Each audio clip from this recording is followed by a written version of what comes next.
ब्रह्मरस घेई काढा, ब्रह्मरस घेई काढा, तेणे पिडा वारेल. पथ्यनाम विठोबाचे आणिक वाचे न सेवी. भवरोगा ऐसे जाय, भवरोगा ऐसे जाय, आणिक काय क्षुल्लके. पथ्यनाम विठोबाचे आणिक वाचे न सेवी. तुका म्हणे नोहे बाधा, तुका म्हणे नोहे बाधा, आणिक कदा भूतांची. पथ्यनाम विठोबाचे आणिक वाचे न सेवी. पांडुरंगा करो प्रथम नमन, पांडुरंगा करो प्रथम नमन, पांडुरंगा करू प्रथम नमन, पांडुरंगा करो प्रथम नमन. दुसरे चरणा संताच्या, दुसरे चरणा संताच्या, दुसरे चरणा संताच्या. सच्चिदानंद रूपाय विश्वोत्पत्त्यादि हेतवे तापत्रय विनाशाय श्रीकृष्णाय वयं नमः. विठला विठला विठ्ठल विठ्ठल विठ्ठल विठ्ठल विठ्ठल विठ्ठल. ब्रह्मरस घेई काढा, तिंडी पिढा वारेल. पथ्यनाम विठोबाचे आणिक वाचे न सेवी. प्रस्तुत प्राप्ती असणारी कीर्तनाची सेवा या राणे कुटुंबियांच्याकडून गेल्या 24 वर्षापर्यंत अखंड अखंड हरिनाम सप्ताहाचं हे लावलेलं रोपट, त्याला भक्तिरूपी पाणी घालण्याचा कार्यक्रम झाला. आणि यंदा त्याचा कळस म्हणजे असणारा रौप्य महोत्सव. रौप्य महोत्सव 25वे वर्ष यंदा साजरं करत असताना आपणाला एकच म्हणताय, रौप्य महोत्सव असो, सुवर्ण महोत्सव असो, हिरक महोत्सव असो किंवा शतक महोत्सव असो, याच्यात जबाबदारी वाढते आणि बेरीज वजाबाकी करायची. बेरीज वजाबाकी कशाची करायची माहिती आहे? 50वं झालं वर्ष, 25वं झालं, 75 झाली, 100 झाली. समजा 25 वर्षात, 50 वर्षात, 75 वर्षात, 100 वर्षात पारायण करून करून, प्रवचन ऐकून, कीर्तन ऐकून ऐकून जीवनातला नालायकपणा सोडला किती आणि चांगले बनलो किती, याची बेरीज वजाबाकी करण्याचं वर्ष म्हणजे रौप्य महोत्सव, अमृत महोत्सव, शतक महोत्सव. विठाला विठाला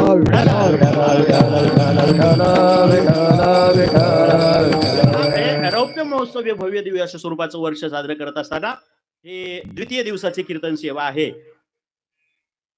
अभंग जगद्गुरु तुकाराम महाराजांचा आहे.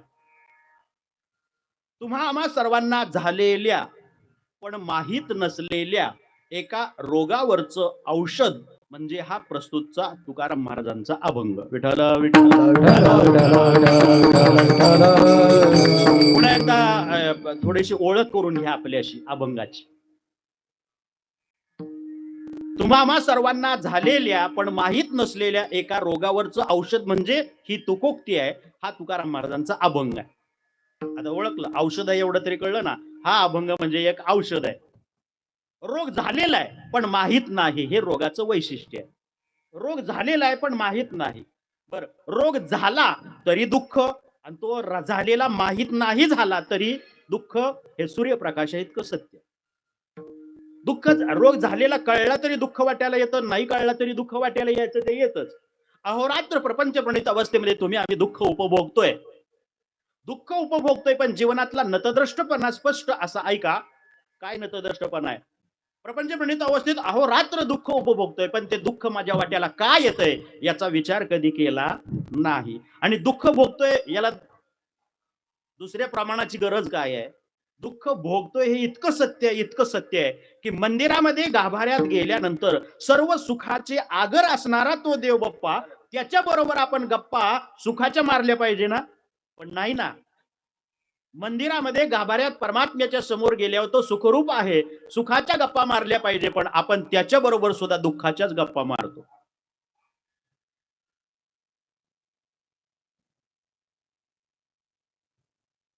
करिता या सेवा कुटुंबाचे, करिता या सेवा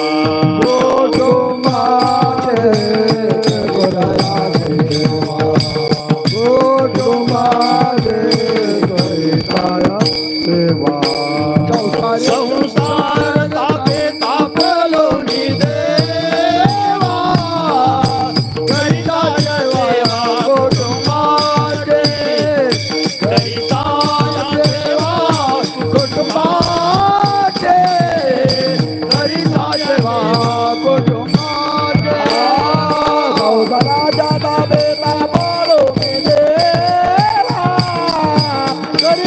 सेवा कुटुंबाची करिता या सेवा कुटुंबाची करिता सेवा कुटुंबाची संसाराच्या तापे तापलो मी देवा करीता या सेवा कुटुंबाची. हे रडगाणं देवासमोर आपण गाणं सादर करतो आणि तो आहे सुखरूप. तसं पाहिलं तर मग अंशात्मक आपणही त्याचाच अंश असल्यामुळं आपणही आहे सुखरूप, पण गाराणी प्रपंचात असल्यामुळं ती चिकटली आपल्याला आणि तीच गाराण्याची गाणी देवाबरोबर म्हणण्याच्या देवासमोर म्हणण्याची आपल्याला मूर्ख सवय लागली. दुःख रोगाशिवाय निर्माणच होत नाही. रोग बरोबर दुःख सूत्र आहे. रोगाचं आणखी एक वैशिष्ट्य ऐका. ज्याला रोग झालेला आहे त्याला त्यापासून उद्भवणारं दुःख उपभोगावं लागतं. रोगाच्या बाबतीमध्ये आणि दुःखाच्या बाबतीमध्ये ट्रान्सफरची सोय अजून तरी झालेली नाही. रोग एकाला आणि दुःख दुसऱ्याला.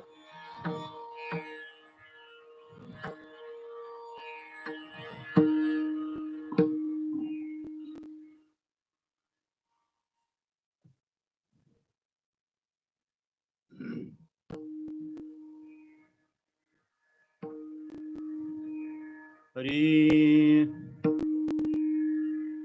विठ्ठल विठ्ठल विठ्ठल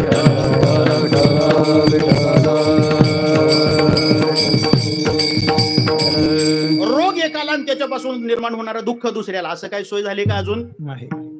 खरूच जर खोपोलीवाल्याला झाली तर पनवेलवाल्याने खाजवायची गरज काय.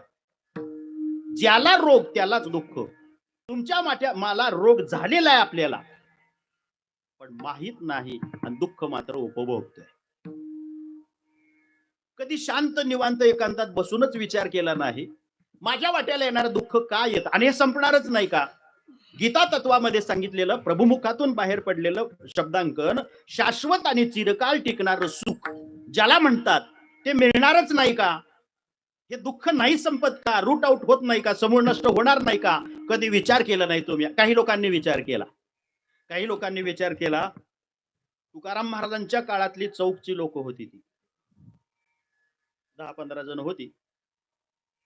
रोज मारुतीच्या देवळाच्या पटांगणात पारावर बसायची पण देवळात जात नसायची. अशी कट्टर होती. कट्टर देवळात जात नव्हती. त्या हरिपाठ चालायचा आणि ह्यांच्या गप्पा आपल्या दारात बसून सणाट चालायच्या. तर त्याच गप्पा रोज इतकी वाया गेलेली ती म्हातारी की आपण हे काल बोललोय हे सुद्धा त्यांच्या लक्षात येत नसायचं. नाना आपा दादा तात्या भाऊ अशी सगळी ती जमा होणारी गँग सगळी. नानानी आपाला म्हणायचं आपाला आपा तात्या भाऊ ऐकलं का. नाना म्हणणार प्रपंचातल्या गप्पा सगळ्या. नानानं सांगायचं काय करावं आता थकलंय शरीर. आता काही कमाई होत नाही. कमवणं होत नाही. कमवून भरपूर ठेवलंय पण त्याचा विनियोग झाल्यासारखं वाटत नाही. नाना डोळ्यात पाणी आणून सांगायचं रोजच बरं का. तेच बोलायचं. नानाने म्हणायचं आता बांधलेली म्हैस सुटाना मला काही टायमाला तुकडा भेटना. त्याचं गारानं ऐकलं की आपाने म्हणायचं नाना अरे तू येडा कशा ना माझ्या घरी तसलाच कुठाना. मला सुद्धा पटाना पण कोडा सुटाना काय करावं.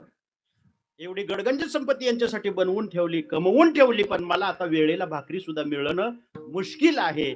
काही कामं माझ्याकडून घ्या. हे फार फार वाईट आहे रे दुःखाचं. त्या 10-12 म्हाताऱ्यांनी एक दिवशी विचार केला हे दुःख संपणार नाही का. संपवूया आणि शाश्वत सुख आपण मिळवूया. हे कुठं मिळेल कसं मिळेल मिळतं की नाही मिळत याची सगळी प्रश्नावली घेऊन आपण असं करूया. देहोला कुणीतरी तुकाराम महाराज नावाचं व्यक्तिमत्व आहे त्यांना जाऊन भेटूया. त्यांच्या पुढे प्रश्न मांडूया. बघू काय होईल ते नंतर. ती म्हातारी देवळापासून उठली. संध्याकाळच्या वेळेला घरी गेली. 10-12 म्हातारी माणसं होती. 10-12 म्हाताऱ्या माणसांनी सगळ्यांनी आपल्या मुलांना सांगितलं सोनांना सांगितलं उद्याच्याला आम्हाला 10-12 दिवसाच्या भाकरी बांधून द्या. भाकरी 10-12 दिवस जायचंय आम्हाला. 9 म्हातारी होती त्यातल्या 8 म्हाताऱ्यांच्या पोरांनी सोनांनी विचारलं सुद्धा नाही कुठं जाणार आहे. इतकी वाया गेली. कोणी विचारत नाही. अवघे करती हाड. एकाचा पोरगान सोन जरा बरं होती त्यांनी विचारलं भाऊ तुम्ही 10-12 दिवसाच्या भाकरी मागताय बांधून, तुम्ही कुठं चाललाय कुठं? तरी सांगितलं देहू नावाच्या गावाला तुकाराम महाराज नावाची व्यक्ती कोणीतरी त्यांना भेटायला आम्ही निघालोय. पोरगांसून पाया पडले, पोरानं बायकोला दम देऊन सांगितलं हे बघ 10-12 दिवसाची भाकरी मागताय ना म्हातारं, 25 दिवसाचे दे. आणि बापाला सांगितलं पोरानं दादा भाऊ 25 दिवसाच्या भाकरी न्या, आणि माघारी यायचं असलं तर या, नाही तर नाही आलं तरी चालतंय. तुम्ही आयुष्यातलं पहिलं चांगलं काम करायला चाललाय, संत दर्शनासाठी चाललाय. ही तर राहून बी तुम्ही काय नाही, जमलेले लग्न मोडले, लोकांचं जमिनीचं सौदा मोडलं, बसून काहीच नाही तुमच्याकडनं चांगलं घडलं. लाईफ में पहली बार अच्छा काम करने के लिए निकल रहे हो, जाओ जाओ जाओ जाओ, जा जा जा जा जा, चांगल्या कामाला निघाला. सकाळच्या वेळेला उठली 10-12 म्हातारी आपली आपली भाकरी पिशवीत भरलेल्या आणि निघाली रस्ता धरून. मग रस्ता आता जाताना तरी काही देवाचं नाव घ्यावं का नाही, पण ही हरिपाठाला देवळात घुसत नव्हती जात, आत नव्हती जात. अशी ही जात जाईल का देवाचं नाव गात गात? दुसरीच बात, इकडं ऊनच लय आहे, या जंगलात जरा साग बराच आहे. पुढं रोड चढून गेल्यानंतर मग ते ज्वाऱ्या बिऱ्या मावळ भागातले दिसायचे, अरे इकडं जरा बरे ज्वारीची पिकं. अशीच भिरभिर भिरभिर नजर करत करत एक दिवशी गाठलं बाबा तुकाराम महाराजांना चौकच्या लोकांनी. त्यावेळेच्या तुकाराम महाराजांचं घर विचारून घेतलं लोकांनी. सांगितलं पुढे गेल्यावर उजव्या हाताला वळला का एक पिंपळाचं झाड लागेल, त्याच्या शेजारी वाडा आहे, तो महाराजांचाच आहे. अंगणात असतील नाही तर घरात असतील नाही तर भजनाला गेले असतील, तुमचं तुम्ही बघा. गेले योगायोगानं सगळेजण. अंगणामध्येच महाराज दिसून आले, पण महाराजांची अवस्था कशी होती? ब्रह्मानंदे लागली टाळी, मांडीवर विना घेतलेला, हातामध्ये चिपळ्या होत्या, डोळे झाकलेले होते आणि गोड भजन महाराजांचं सुरू होतं. राम कृष्ण हरी जय जय, राम कृष्ण हरी, राम कृष्ण हरी जय जय, राम कृष्ण हरी, राम कृष्ण हरी जय जय, राम कृष्ण हरी, राम कृष्ण हरी जय जय, राम कृष्ण हरी, राम कृष्ण हरी जय जय, राम कृष्ण हरी, राम कृष्ण हरी जय जय, राम कृष्ण हरी, राम कृष्ण हरी जय जय, राम कृष्ण हरी, राम कृष्ण हरी जय जय, राम कृष्ण गोड हरी. भजन महाराजांचं चाललेलं होतं. ती चौकची 8-10 जण गेली तिथं, डोळे झाकल्यामुळे महाराजांना समोर कोण आलं आणि कोण गेलं काय दिसतंय. आणि भजन तसलंच करावं, नाही तर मग मी वाजवताना लोक कशी बघतात माझ्याकडं, मी चाल म्हणायला लागल्यावर लोक कशी बघतात, मी कीर्तन करायला, तुमचं संपलंय सगळं. लोकांसाठी तुम्ही करताय ना, संपलंय तुमचं, करत राहू. तुकाराम महाराज कशाला लक्ष दिलं? ती चौकची 8-10 जण होती ना, त्याच्यात एक रगील म्हातार होत. रगील रगील कळत? आचरट होतं म्हातार, डोळे झाकून महाराज बजा. बाकीच्यांना ते म्हातार काय म्हणले, बैल हे बुवा लोक म्हणला, महाराज लोक अशी ताट असतात, ताट. दारात येऊन उभं राहिलोय, आपल्याकडे बघावं, बसा म्हणावं, जे हरी नाही काय नाही काय नाही, त्याची रगील असते म्हणला. हे बाकीची म्हणली अरे बाबा डोळे झाकलेत त्यांनी, त्यांचं भजन चाललंय, तू कशाला तसं बोललं? नाही म्हटलं मग बघायचं कधी आपल्याकडं, भजन संपल्यावर बघू त्यांचं चाललंय, किती वेळ असते आपल्याला काय माहिती, तोपर्यंत बसू येतं दगडावर. ते म्हणला नाही नाही आपल्याला बी काही टाइम नाही का म्हणला, मी त्यांना आपल्याकडे लक्ष द्यायला लावतो म्हणला, मी जय हरी करतो. तो नालायक करतो म्हणला, पण जय हरी करतो म्हणला, पण त्यानं जय हरी ठोकला. जय हरी महाराज मोठ्यानं बोंबलले. महाराज सगळे डोळे उडून बघितलं, समोर माणसं दिसल्याबरोबर पहिलं काम तुकाराम महाराजांनी काय केलं असेल तर मांडीवरचा विना बाजूला ठेवला, चिपळ्या वगैरे खाली ठेवून दिल्या, भजन बंद. आपल्याकडे लोक आलेत ना, ती राखावी बहुताची अंतरे. काय काय महाराज लोकांना लयच अक्कल असल्यासारखं. एक वेळेला जर माळाचा जप करत असला ना, काय 4 लोक भेटायला आली तर तीच माळ 10 वेळा जप करणार. माणसाला दिसायला पाहिजे किती शहाणपणा आहे परमार्थाचा ह्याचा. मूर्ख आहे तो, मूर्ख. तुकाराम महाराजांनी भजन बंद केलं. महाराजांनी 2 हात जोडले, तिसरं मस्तक विनम्र करून प्रेमानं महाराज म्हणले, जय हरी जय हरी जय हरी जय हरी. आज माझ्या घरी आमच्या कशी काय बारी, कुठनं आली दुनियादारी? लोक म्हणले आम्ही चौकवरनं आलो घाटाच्या खाली. अरे वा, कुठं चाललाय? पुढं पुढं कुठं चाललाय? ते लोक म्हणले पुढं कुठं नाही चाललं, तुम्हालाच भेटायला आलोय. महाराज म्हणले बाप रे, मज पामर आहे. अरे मी एवढा मोठा कधीपासून झालो, एवढ्या लांबनं लोकांनी मला भेटायला यावं. लोक म्हणले महाराज तुमच्याच भेटीसाठी आलेलो आहे. आमचं एक काम आहे तुमच्याकडं. महाराज म्हणले बोला. मुलीला सांगितलंय पाणी आण ग. मुलीनं पाणी आणून दिल्यानंतर पुन्हा मुलीला तुकाराम महाराज सांगतात आईला सांग 10-12 भाकरी कर म्हणावं जास्त. ते म्हातारी माणसं आपले चौकाले म्हणले आमच्या हाय भाकरी आणल्यात अजून 2-4 दिवसाची. महाराज म्हणले तुमच्या राहू पडून काय कोण येतो घरा कोणाच्या कशाला मी काय बोलवायला आलो का तुम्हाला. आलाय ना आमच्या घरचं ताजं घास 2 घास खा. मी तरी कुठं मोठा एवढा तालेवर आहे हाय असं आपलं असेल चटणी भाकरी ती खाऊया पण ताजी खाऊया तुमचं असू द्या तुमच्या जवळ. आणि मग हे बोलत असताना एक म्हातारं त्यातलं आहे ना नुसतं अंगणात बघायचं आणि पुन्हा घरात लक्ष द्यायचं असं वर बघायचं.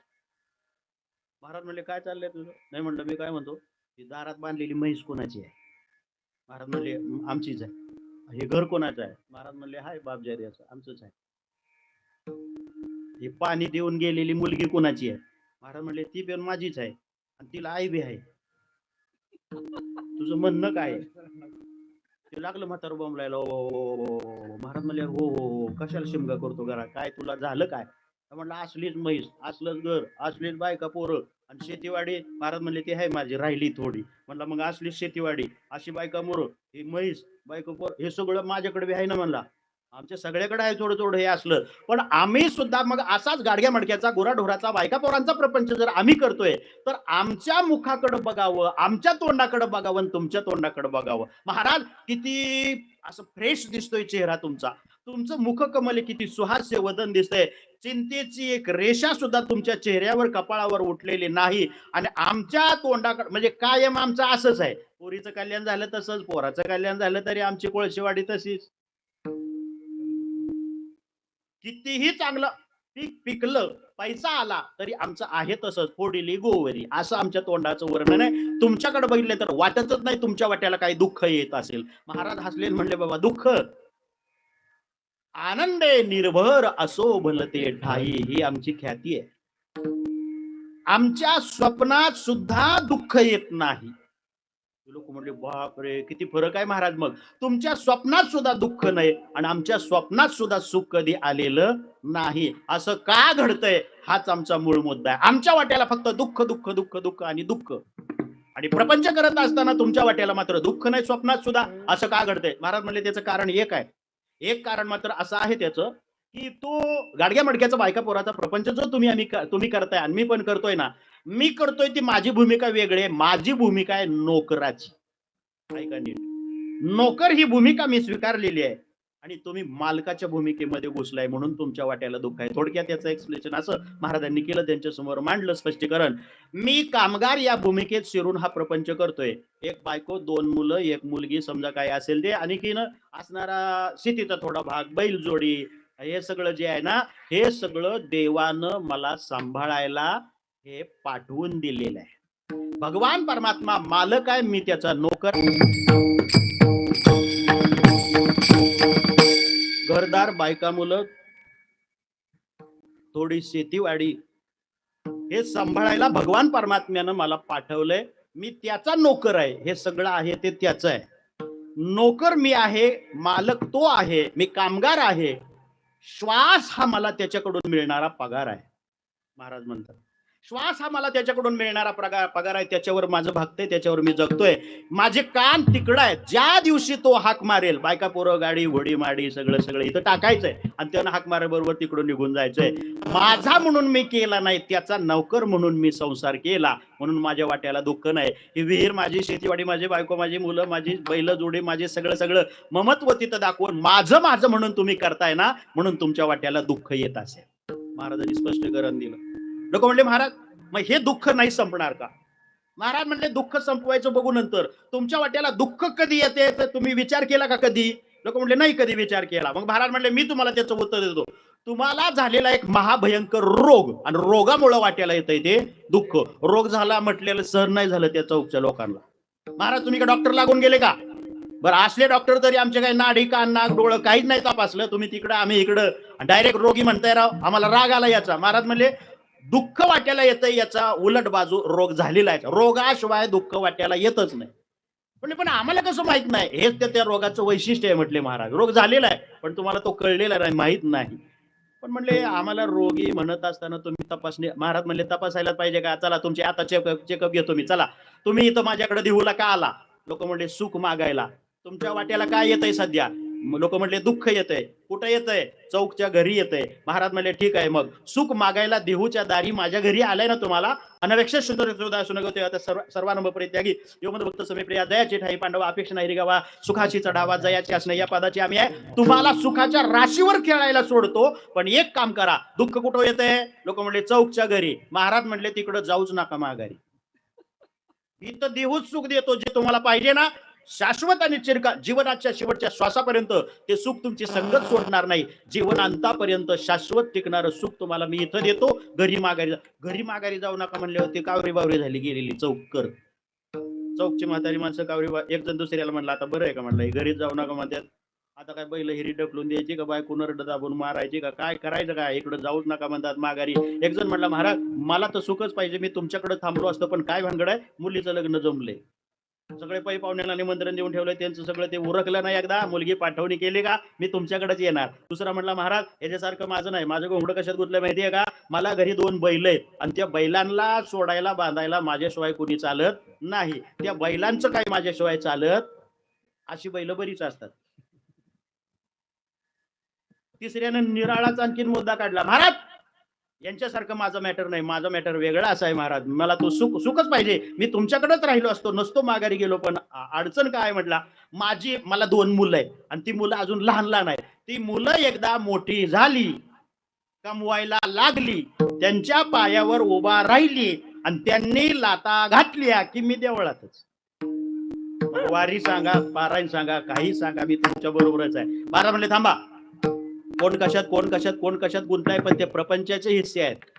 तुम्हाला दुःख देणाराच प्रपंच पुन्हा पुन्हा जाऊन करावासा वाटतोय आणि सुख इथं देतोय तरी तुम्हाला थांबावंसं वाटत नाही ना.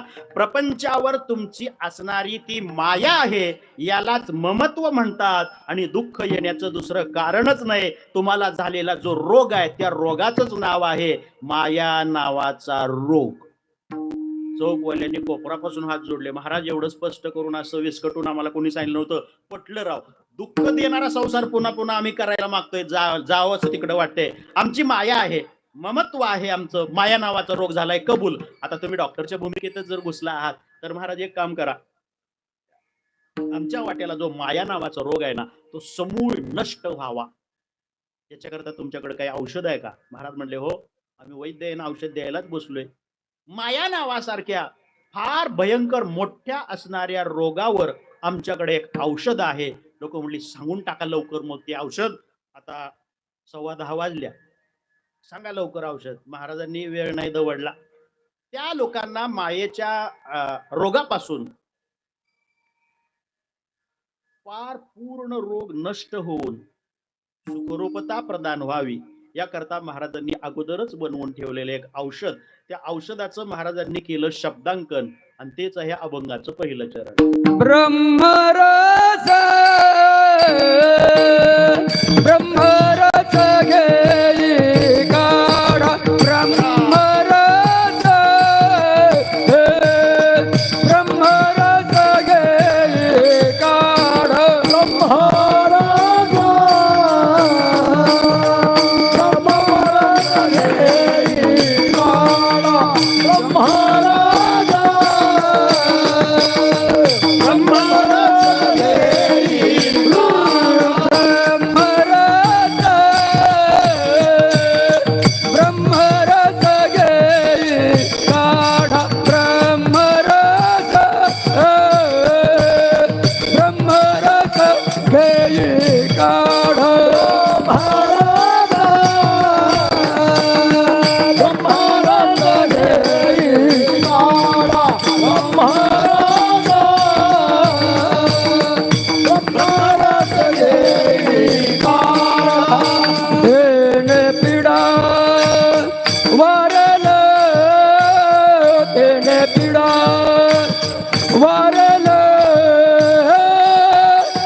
रे रे ब्रह्मराचा घेई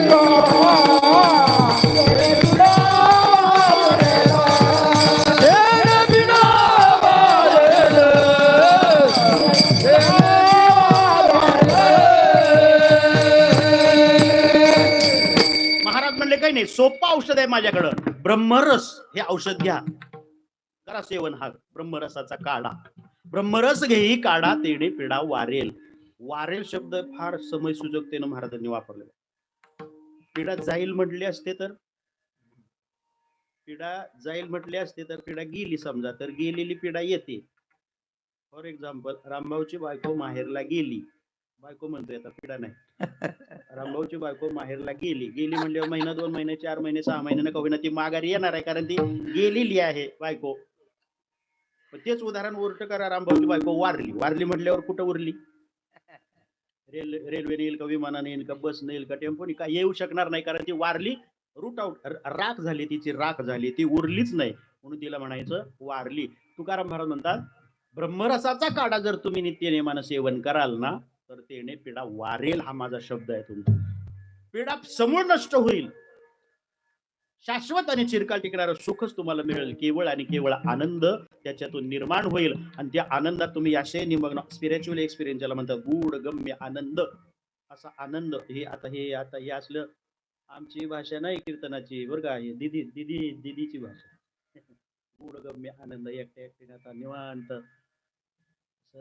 आनंदाचे तरंग उठत राहतात, आणि त्या आनंदातला आपण एक तरंग होऊन जातो.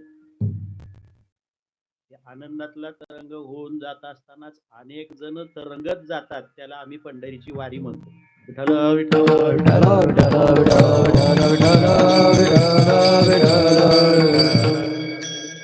वारीत जवळजवळ 80% तरंगत जाते, 20% फक्त खाण्यापिण्यावर ध्यान देते. तंबू बांबू खाणं, आज काय बनवलंय, तू त्यासाठीच आलाय घर,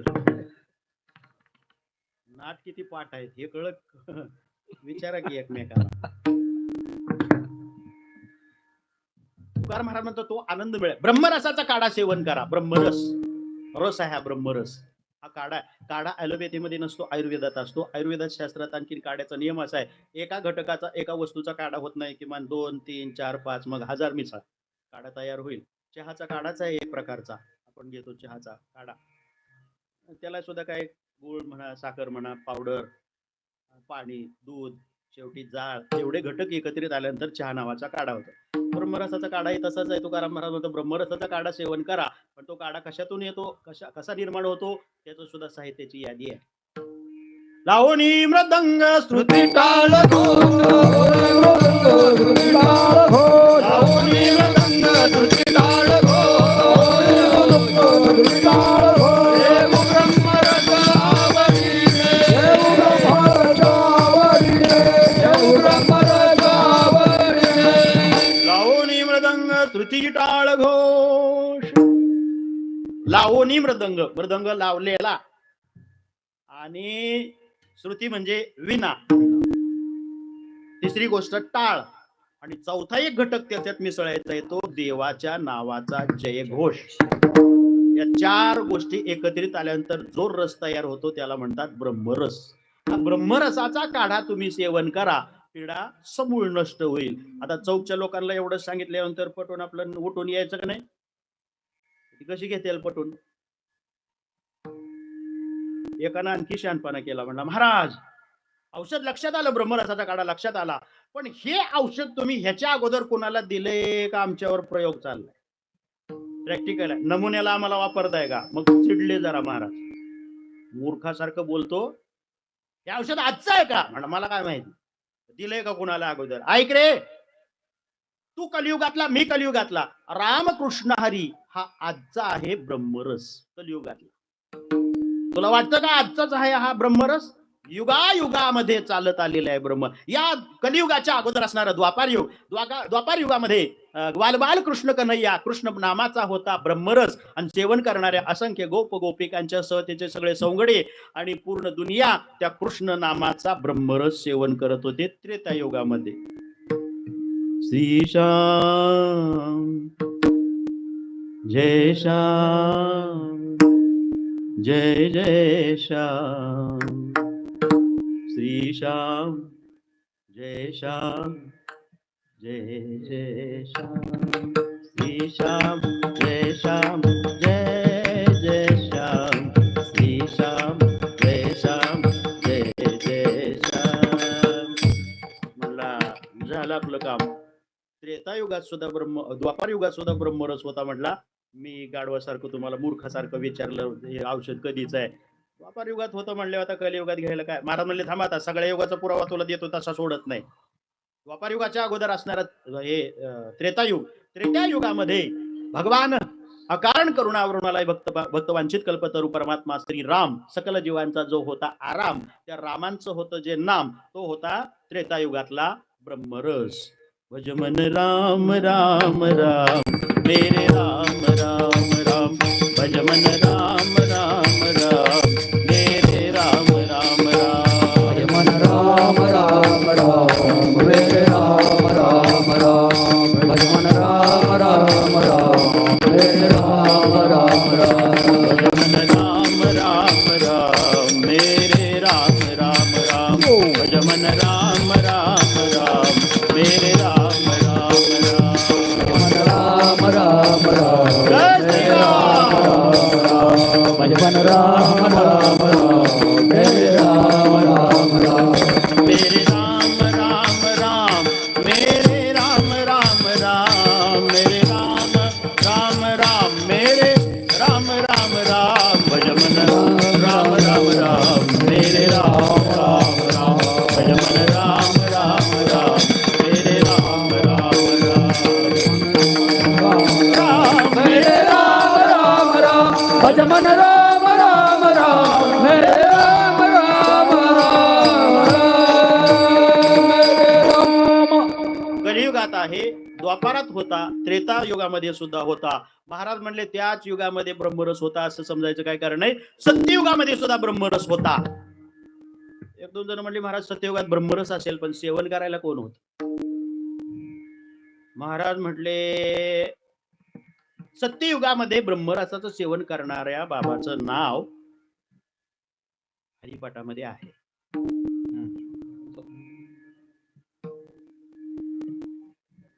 ती माणसं म्हणली आम्ही मारुतीच्या देवळाच्या बाहेर असतो आणि हरिपाठ आत असतो, त्यामुळे हे तुम्ही काय म्हणताय ते भाग आम्हाला माहित नसतो. एक जण म्हणला प्रल्हाद म्हण प्रल्हाद. महाराज म्हणजे काय म्हणला प्रल्हाद नका. मग महाराज आमची वाट बघू टाका सांगून तुम्हीच. हरी हरी हरी मंत्र मंत्राची हरी मंत्राची हरी हरी हरी मंत्र हरी मंत्राची मनाची देवाचा दया मोक्ष, देवाचा दया मोक्ष, देवाचा दया मोक्ष. हरी हरी हरी मंत्र हा शिवाचा. तुकाराम महाराज म्हणतात भगवान देवांदिदेव महादेव, ते सगळ्या देवांचे देव असणारे महादेव भगवान शंकर सुद्धा सत्ययुगामध्ये ब्रह्मरसाचं सेवन करायचे. म्हणजे मग आमचं काय तोट आहे, आम्ही करणार की ना. पण महाराज म्हणले बरं झालं शंकरांचं नाव निघालं. भगवान शंकरांनी जसा ब्रह्मरस केला तसा तुम्ही केला तर तेने पिढा वारेल नाही तर पिढा वाढेल. म्हणजे शंकरांनी कसा केला होता मग तेच सांगतो ऐका. शंकरांनी का मला त्या बारवईला आल्यावर पण राणी अण्णांनी आठवण करून दिली होती. म्हणले शंकर पार्वतीचं लग्न मला ऐकायचं.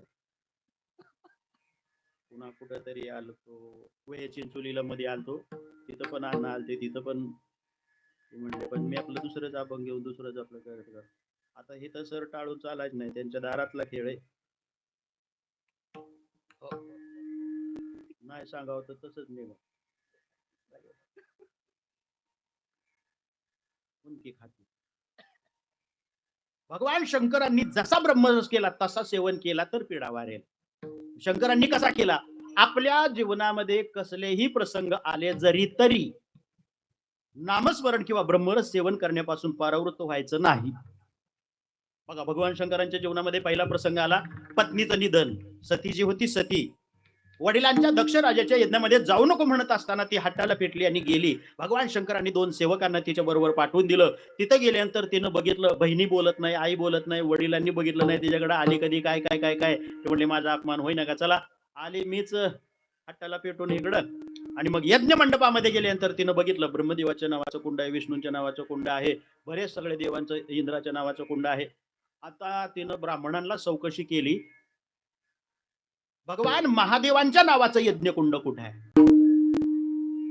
हवीरदानाचा भोग त्या यज्ञामध्ये टाकण्यासाठी यज्ञकुंड कुठं आहे? त्यांनी सांगितलं महादेवाच्या नावाचं यज्ञकुंडच आम्ही केलं नाही. ते म्हणले का? त्यांना भोग पोचल्याशिवाय यज्ञ पूर्ण होईल का? म्हणजे होईल, नाही तर नाही होईल, दक्षिणा तर जात नाही आमची कुठं. मालकानं सांगितलं तसं केलंय आम्ही, त्यांच्या नावाचं यज्ञकुंड सुद्धा केलं. तिला याचा राग आला, अरे माझा किती का माहेरात अपमान होईना, पण माझ्या पतिदेवाचा या आई बापांनी इकडे एवढा अपमान करावा, अवमान सहन नाही झाला. बाजूला असणाऱ्या मोठ्या धगधगत्या पेटलेल्या यज्ञकुंडाकडे धावत गेली. तिच्या मागे ते शिवगण गेले, पण त्या सतीनं इतका वेग वाढवला आणि अग्नी धडधड धडधड पेटलेलं कुंड त्याच्या जवळ गेली. फक्त हात एकदाच वर केला तिनं आणि एकदाच हात वर करून म्हणली, विश्वचालकानं माझं लग्न पुढच्याही जन्मात शंकरांच्या बरोबरच आणखीन करून द्यावं, जन्मोजन्मी मला शिव हेच पती म्हणून लाभावेत म्हटली आणि यज्ञात धाडकनं उडी टाकली. राख तिच्या शरीराची झाली. त्या 2 शिवगणांनी बघितलं. नंतर मग ते यज्ञाचा विध्वंस वगैरे वगैरे वगैरे, त्या दक्षराजाचा मुंडकं छाटलं, त्याला बकरीचं आणखीन मुख वगैरे नंतर लावण्यात आलं. यज्ञाचं सगळं वाटोळ केलं. ते 2 शिवगण शंकरांचे दूत असणारे कैलासामध्ये भगवान शंकरांच्याकडे आले. पत्नीला जाऊ नको म्हणताना ती गेली. त्यावेळेला भगवान शंकरांनी काय केलं, गेले म्हटलं हे आता आपल्याला रोजच निवांत असतं, पण आणखी जास्त निवांत झालं. आणि भगवान शंकर बसले होते जप करत, आपलं भजन करत. भजन करी महादेव. भगवान शंकरांना आवडीचं भजन ते राम भजन. त्या 2 शिवगणांनी गेले आणि नमस्कार केला, नमो नमः नमो नमः. भगवान शंकरांनी डोळे बोलले, नमो नमः. काय रे, भजन चालू आहे ना, मध्ये नमस्कार करायची काही गरज आहे का? एवढे बाबाजी तुम्ही आम्हाला कुठं पाठवलं तर लक्षात आहे का तुमच्या? त्या 2 शिवगणांना भगवान शंकर म्हणतात, हा माझ्या पत्नी बरोबर तुम्हाला पाठवलं होतं, तुम्ही दोघेच माघारी कशी काय आला रे? माझी पत्नी सती कुठं आहे? त्या दोघांनी रडत रडत खाली मान घालून उत्तर दिलं, बाबाजी या डोळ्यांनी आम्ही बघितलंय, सतीनं यज्ञात आहुती दिली शरीराची, प्राणत्याग केला, तिनं देहत्याग केला, अवमान तुमचा सहन नाही झाला म्हणून यज्ञकुंडात उडी टाकली त्या बिचाऱ्याने. गेली सती गेली. भगवान शंकरांनी हे ऐकलं आणि त्या दोघांना काय म्हटले माहितीये का, ठीक आहे तुम्ही काय सांगताय, माझी पत्नी सती आता राहिली नाही, गेली, तुम्ही काय म्हणताय हे मला चांगलं कळलं, आता पुन्हा कधी हा विषय काढायचा नाही, मला भजन करू द्या. घेतले बाबांनी डोळे झाकून, लागलं ते भजन करायला.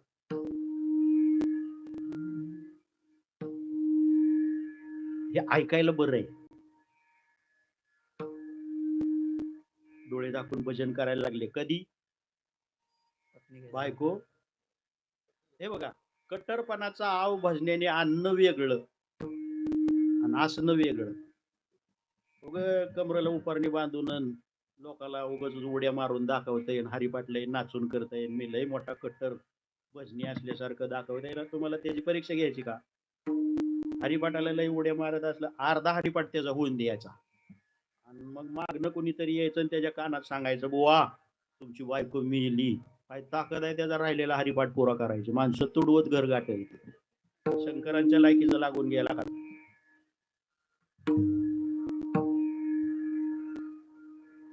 डोळे झाकले भगवान शंकरांनी भजन सुरू केलं. हरे राम राम राम हरे राम राम राम हरे राम राम राम हरे राम राम राम हरे राम राम राम हरे राम राम राम हरे राम राम राम हरे राम राम राम हरे राम राम राम हरे राम राम राम हरे राम राम राम हरे राम राम राम हरे राम राम राम हरे राम राम राम हरे राम राम राम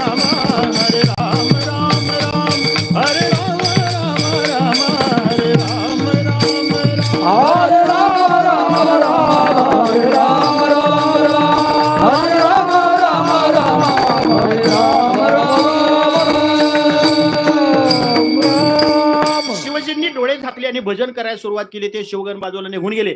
शिवजींनी भजन किती दिवस केलं म्हणाल? महिने, वर्ष नाही, 1000 वर्ष शंकर भजनच करत राहिले. म्हणून म्हणलंय भजन करी महादेवा. 1000 वर्ष भगवान शंकरांच्या जपाचा काळ गेला. त्या मधल्या पिरियडमध्ये, मधल्या काळामध्ये तारकासूर नावाच्या राक्षसाचा जन्म झाला. आणि तारकासूर असा बलाढ्य झाला, इथले ऋषीमुनी कापले, आश्रम जाळले, गायी कापल्या, पण एवढ्यानं त्या नराधमाचं भागलं नाही. तो तारकासूर एवढा बलाढ्य झाला, स्वर्गात गेला एक दिवस. स्वर्गातल्या देव लोकांना मार मार मार मार मारलं. देव सुद्धा त्याच्याबरोबर युद्धाला तयार झाले होते. देवांनी सुद्धा त्याच्याबरोबर घनघोर शस्त्र युद्ध केलं. पण गंमत काय घडायची, देवांची शस्त्र त्याच्या शरीराला लागत नव्हती, त्याची शस्त्र लागून देव घायाळ झाले. मार मार मार मार देवांना मारलं. परत माघारी आला. देवांनी आपले जखमा वगैरे काय काय काय काय मलमपट्ट्या करून कशा तरी बऱ्या केल्या. 1 महिना झाल्यावर पुन्हा तारकासुराला ध्यान झालं, पुन्हा स्वर्गात गेला आणि पुन्हा देवांना मार मार मारलं. देवांचं काहीच चालत नव्हतं, शस्त्र देवांची त्याला लागत नव्हती. आणि ते मारून पुन्हा तर एवढी डिरिंग वाढली त्याची, संडे टू संडे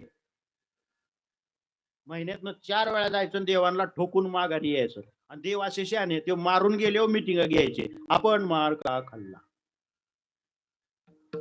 पडलेल्या उमेदवारांना चौकशाच करायचं नाही. पराभवाची कारण मीमांसा. पडलाय ना, आता गप राहा 5 वर्ष. तो आला गेला नाही, माणसात कोणाला लागणार नाही, हळदीला नाही, मेले गेलेला आला नाही, तुझ्या बापानं मत ठेवली निवडून यायला. माणसातच नव्हता तू, एसीच्या गाडीत हिंडत होता काळ्या काचाच्या. तुला जनता संपर्क कळला नाही. भगवान शंकर जपाला बसलेत. तारकासूर मार मार मार मार देवांना आणखीन अशा प्रकारे मारतोय. अनेक वेळेला तारकासुरानं देवांवर स्वारी केली. देव घायाळ तो व्हायचे, पण आता देवांची मानसिकता खचली. काय व्हायचं माहितीये का, यायचा लय मारायचा. देव जर ते आलेला कळला म्हणलं तरी बाथरूम मध्ये लपून बसायची. ती बावळाट असं होतं, बाथरूम मधनं वडून रोडला नेऊन हाणाय, देवांना रस्त्यावर नेऊन मार. मानसिकता खचली देव लोकांची. ते मारून गेले. देवांच्या बायका सुद्धा देवांना म्हणायच्या, आताशी आम्हाला तुमची डेअरिंग कळली. देव म्हणायचे, का आमची आबरू घाला होता, असला नमुनाच नाही कधी दिसला म्हणून. आम्ही मारतोय त्याला, पण त्याला शस्त्र लागत नाही. काय करावं काय करावं. एखादा म्हणजे इतकी भिली होती, किती देव सांगतो तुम्हाला. एखादा देव जर कुठं बाहेर केला असला काही कामानिमित्त, दुपारी तो घरी आला आणि घरी आल्यानंतर त्याला भूक लागलेली असावी, बायकोच तिथं नसावी. भूक लागल्यावर माणसाचा राग वाढतो. भूक लागल्यावर जेवायला वेळेवर नाही वाढलं गेलं तर माणसाचा राग वाढतो. देवाला तर भूक लागलेली आहे, देवाची पत्नी तिथं नसेल ना, देव मोठ्यानं ओरडायचा, ए पुढे हिंडतीस, जेवायला वाढ. असा देव जर मोठ्यानं बोंबलला, जेवायला वाढ, तर आतल्या घरातनं बायको जर देवाची म्हटली ना अशी, हळू बोला, तारकासूर आला, देव म्हणायचा जेवायच नको मला. इतके घाबरलेले देव. मीटिंग मीटिंग मीटिंग इंद्राध्यक्ष असल्यामुळे घ्यायचं. केव्हा मरेल, कुठं मरेल, कसा मरेल, शस्त्रानं का अस्त्रानं, मंत्रानं का तंत्रानं, जलात का वायू म्हणजे वायू तत्वात, आकाशात मरेल, केव्हा मरेल, कुठल्या तिथी मितीला, वार कुठला असेल, हे सगळे चर्चा चर्चा चर्चा. तेवढ्यात आठवडा जायचा आणि ती यायचं आणि हाणून जायचं. मीटिंगचं उग फक्त चहा पाण्याची बिल पडायची, बाकी काही होत नव्हतं, त्याच्यात उपायच नाही. एक दिवशी इंद्र मीटिंगच्या ठिकाणी त्या हॉलकडे निघालेला असताना तिकडून आले नारद महर्षी. ओम नमो भगवते वासुदेवाय, ओम नमो भगवते वासुदेवाय, ओम नमो भगवते वासुदेवाय, ओम नमो भगवते वासुदेवाय, ओम नमो भगवते वासुदेवाय, ओम नमो भगवते वासुदेवाय, ओम नमो भगवते वासुदेवाय, ओम नमो भगवते वासुदेवाय, वासुदेवाय हरे वासुदेवाय, वासुदेवाय हरे वासुदेवाय, वासुदेवाय हरे वासुदेवाय, वासुदेवाय हरे वासुदेवाय, ओम नमो भगवते वासुदेवाय, ओम नमो भगवते वासुदेवाय, ओम नमो भगवते वासुदेवाय, ओम नमो भगवते वासुदेवाय.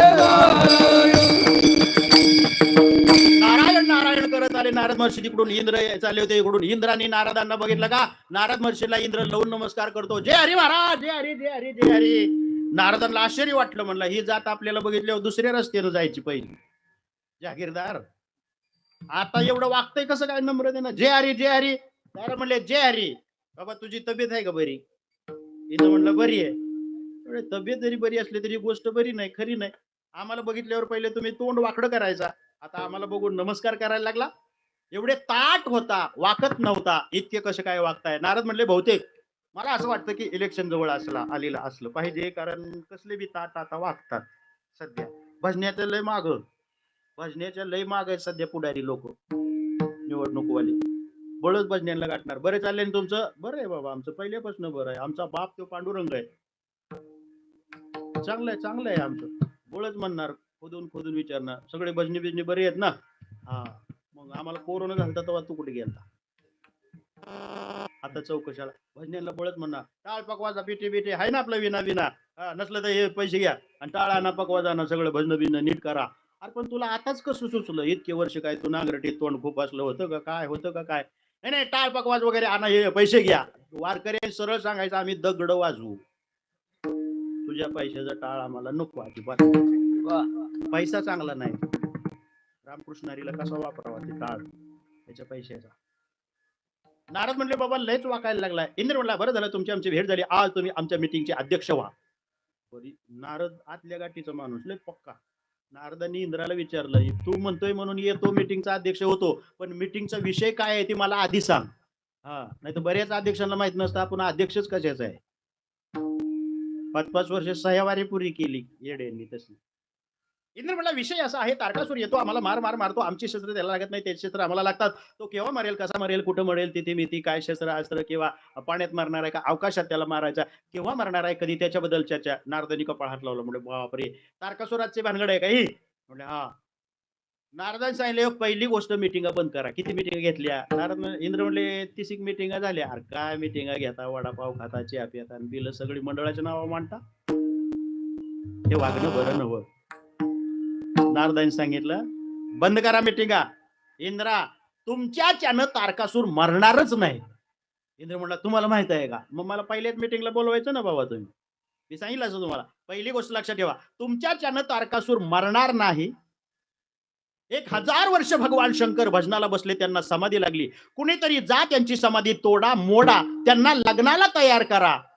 पार्वतीला हिमालयाच्या पोटी तिचा जन्म झालेला आहे. पहिली जी सती ती हिमालय आणि मैनावतीची मुलगी म्हणून, पर्वताची म्हणून तिचं पार्वती नाव ठेवण्यात येईल. सप्तर्षीकडून तिची परीक्षा घेण्यात येईल. शंकरांच्यासाठी योग्य वधू ती असणार आहे.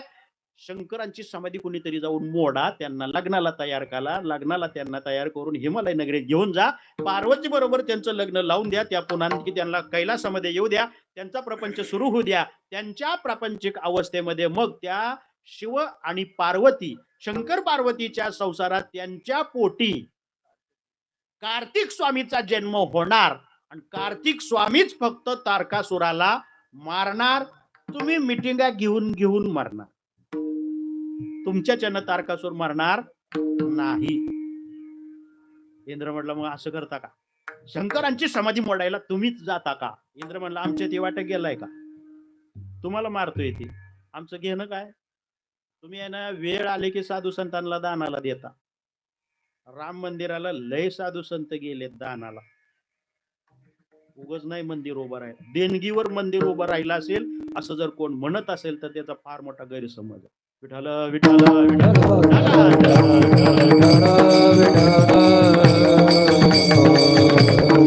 सांगितलं, मी काय कारण जायचे, आम्हाला कुठं मारतोय ते तुम्हाला मारतोय, तुमचं तुम्ही बघून घ्या. पण नारदांनी सल्ला दिला आणखीन, इंद्रा मी तर जाणारच नाही, पण तुला एक निक्षून सांगतो, जो कुणी शंकरांची समाधी मोडायला जाईल तो जाईल, कोणा नाही येईल. त्याचा फोटो बिटो काढून घ्यायचा, बॅनर लावायचा असला चौकात, तर माघारी येत नसते ती. इंद्र म्हटलं, म्हणून तर तुमच्या मी मागे लागलोय ना, तुम्हाला पण नाही कोणी, जगाच्या कल्याणा संताच्या ऐवजी. नारद म्हणजे विना उलटा करीन मी, नाही